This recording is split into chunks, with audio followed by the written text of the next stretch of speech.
दोस्तों आज जिस मूवी की हम बात करने जा रहे हैं वो बेहद ही इमोशनल मूवी है। लेकिन एक बात पहले ही मैं कह दूं, इस फिल्म को देखने से पहले अपने सारे लॉजिक, साइंस और थ्योरी, एक्शन और ड्रामा की उम्मीदें किनारे रख दीजिए, क्योंकि ये कहानी किसी सुपर हीरो या विलन की नहीं होने वाली, बल्कि एक माँ की है।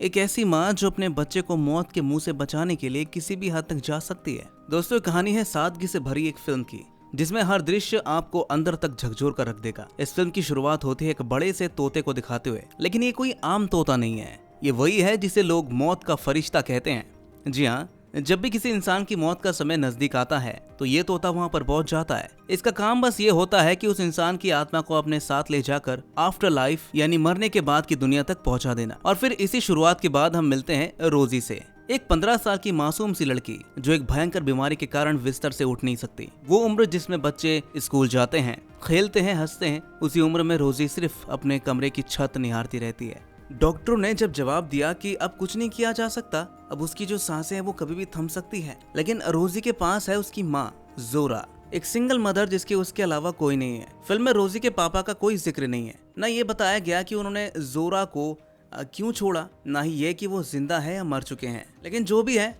जोरा अपनी बेटी रोजी का हर दिन पूरा ताकत से ख्याल रखती है। खुद घर को संभालना, खर्च उठाना और साथ ही रोजी का इलाज करवाना, ये सब उसकी जिम्मेदारी है। वो हर वक्त एक भारी तनाव में जी रही है। जोरा की जिंदगी में अब सब कुछ उलझा हुआ है। उसके पास ना तो समय है ना ही पैसा। हर दिन एक नई चिंता, एक नया दर्द लेकर आता है। इतनी टेंशन में रहने की वजह से उसका ध्यान किसी भी काम में नहीं लगता और इसी कारण उसे अपनी नौकरी से भी निकाल दिया गया। अब उसके पास न कमाई का कोई साधन है और न ही किसी से मदद की उम्मीद। लेकिन माँ तो माँ होती है, हार कहाँ मानती है। अपने बच्चे के इलाज के लिए जोरा अब घर की पुरानी चीजें बेचने लगती है। जो भी थोड़े बहुत सामान बचे थे उन्हें वो संभाल संभाल कर निकालती है, शायद इसी उम्मीद में कि कुछ पैसे आ जाए और रोजी के इलाज में मदद मिल सके। ऐसी एक दिन की बात है, जोरा कुछ पुराने खिलौने लेकर एक दुकान पर जाती है। ये खिलौने रोजी के हैं, लेकिन रोजी को ये बात नहीं पता था। दुकानदार खिलौने को देखकर कहता है, ये तो काफी अच्छे खिलौने हैं, क्या आपके बच्चे ने इजाजत दी है इन्हें बेचने की? अब जोरा क्या बताएगी, कैसे कहे कि ये खिलौने वो इसलिए बेच रही है ताकि बेटे का इलाज करवा सके, ये बोलेगी वो।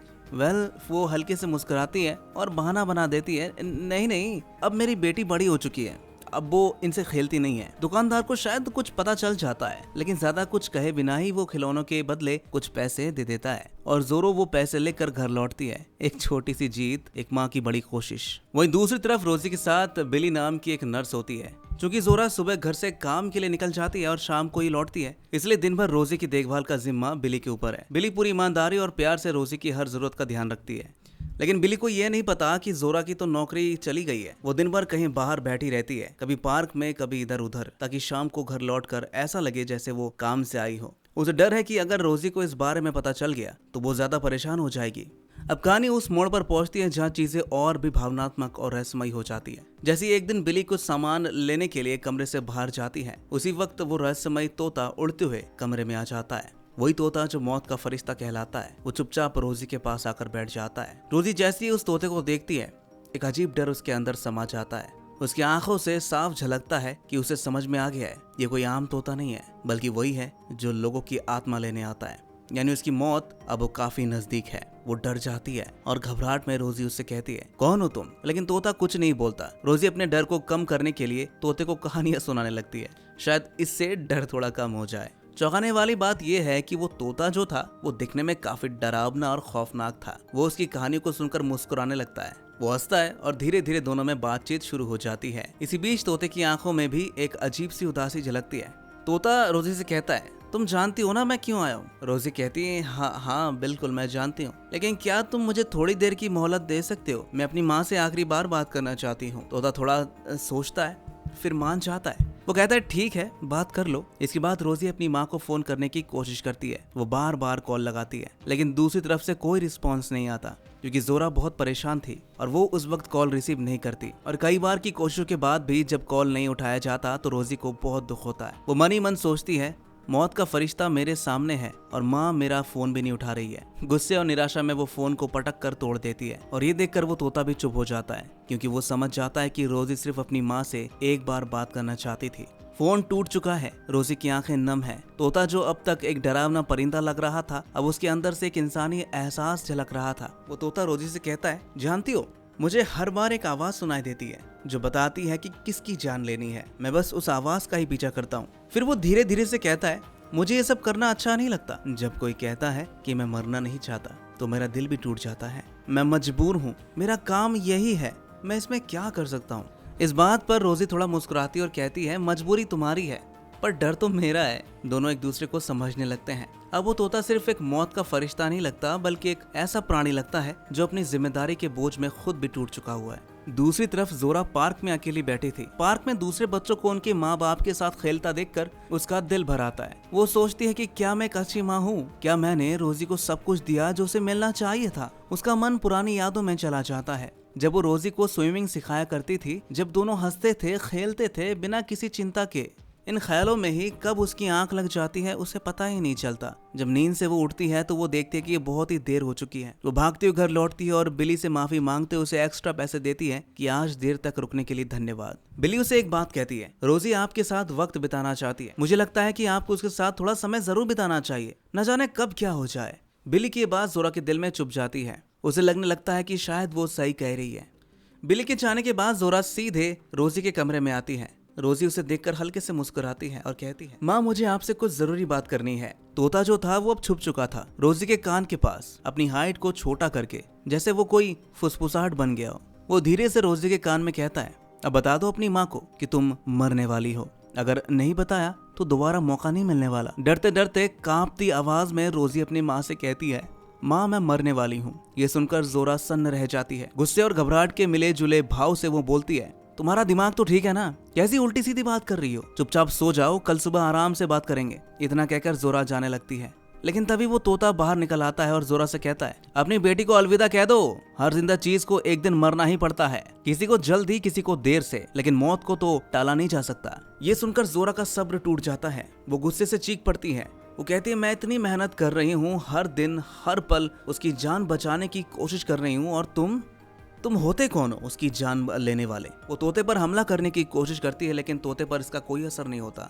झल्लाकर जोरा बोलती है, ठीक है, अगर तुम रोजी की जान लेना चाहते हो तो ले लो, लेकिन उससे पहले हमें कुछ पल अकेले रहने दो। तोता कमरे से निकलकर गार्डन में चला जाता है, लेकिन तभी पीछे से जोरा अचानक उस पर हमला कर देती है। वो एक चमत्कारी शराब छिड़क कर तोते में आग लगा देती है। आग की लिपटों में घिरे उस तोते को देखकर ऐसा लगता है जैसे वो मर गया है, लेकिन वो मरता नहीं है, क्योंकि वो नॉर्मल तोता नहीं था, बल्कि ऊपर वाले का भेजा हुआ है। तभी जोरा एक और डरावना कदम उठाती है। वो उस तोते को निगल जाती है, हाँ सचमुच, ताकि वो हमेशा के लिए खत्म हो जाए और रोजी की जान बच जाए। तोते को निगलने के बाद जोरा दौड़ती हुई रोजी के पास जाती है। रोजी घबराई हुई पूछती है, माँ वो तोता कहाँ गया? जोरा उससे प्यार से कहती है, बेटा मैंने उससे बात कर ली है, अब वो तुम्हारी जान नहीं लेगा, वो हमेशा के लिए चला गया है। कल पूरा दिन मैं तुम्हारे साथ रहूंगी, और मैंने बिली को भी छुट्टी दे दी है। ये सुनकर रोजी की आंखों में चमक आ जाती है। एक दिन माँ के साथ बिताने का मौका मिल गया था उसे। रोजी मुस्कुराकर कहती है, माँ मैं कई दिनों से अपने ऊपर वाले कमरे में नहीं गई, क्या आप मुझे ले जाएंगे वहाँ पे?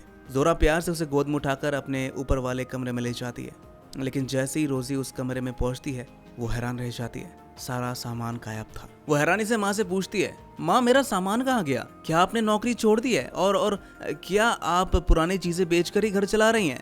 जोरा कुछ नहीं कहती। उसकी आंखों में शर्म और दर्द साफ दिखता है। वो क्या बताती अपनी बेटी को कि उसे नौकरी से निकाल दिया गया है और अब उसके पास कोई रास्ता नहीं बचाता सिवाय उसकी चीजों के बेचने के, वो भी सिर्फ और सिर्फ उसकी बेटी की जिंदगी बचाने के लिए। उसी वक्त खिड़की पर दस्तक होती है। वही तोता फिर से आता है, लेकिन अब वो अधूरा है। उसका सिर्फ धड़ बचा है, मुंह नहीं है। रोजी समझ जाती है कि उसकी ये हालत उसकी माँ ने ही की है। वो अपनी माँ से पूछती है, माँ आपने ऐसा क्यों किया? जोरा गुस्से से कहती है, मैंने कहा था ना इन बातों पर अब और बात नहीं करेंगे, मुझे नहीं सुनना इस बारे में और कुछ भी, ठीक है? लेकिन उस तोते को खाने की वजह से अब जोरा के अंदर कुछ अजीब से होने लगे हैं। तोता अंदर से उसे कंट्रोल करने लगा है। अचानक जोरा की कद काठी बढ़ने लगती है, वो बहुत बड़ी हो जाती है। फिर जैसे ही वो घबराती है उसका शरीर सिकुड़ कर बेहद छोटा हो जाता है। अब रोजी समझ जाती है ये सब उस तोते की वजह से हो रहा है। वो उसे सबक सिखाना चाहता है, ये जताना चाहता है कि इंसान अपनी किस्मत से भाग नहीं सकता, मौत को कोई रोक नहीं सकता, चाहे वो जितने भी कोशिश क्यों ना कर ले।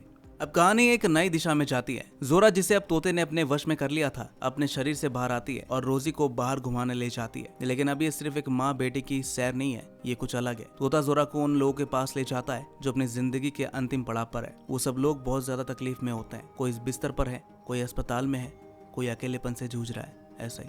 तभी तोता जो अब जोरा के शरीर के जरिए बोलता है और उन लोगों की आत्मा को अपने साथ ले जाता है। लेकिन हैरानी की बात यह है कि वो लोग खुशी खुशी अपनी आत्मा सौंप देते हैं, जैसे उन्हें अब शांति मिल रही हो, दर्द से मुक्ति मिल गई।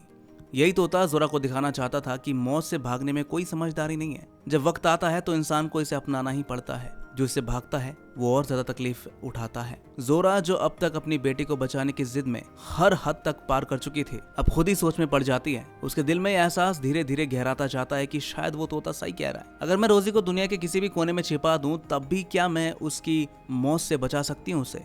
और जैसे ये एहसास दिल से निकल कर उसकी आत्मा तक पहुंचती है, वो तोता जो उसके अंदर था अब बाहर निकल आता है। अब जोरा फिर से अपनी पुरानी अवस्था में लौट आती है। वो सीधा रोजी को लेकर कमरे में जाती है, लेकिन रोजी की हालत बहुत बिगड़ चुकी थी। उसकी सांसें अब टूटने के कगार पर थी। लेकिन इस बार जोरा अंदर से टूटने की बजाय मजबूत बन जाती है, क्योंकि अब वो जान चुकी है कि मौत को रोकना नामुमकिन है, पर मरने से पहले साथ बिताया गया वक्त अमूल्य होता है।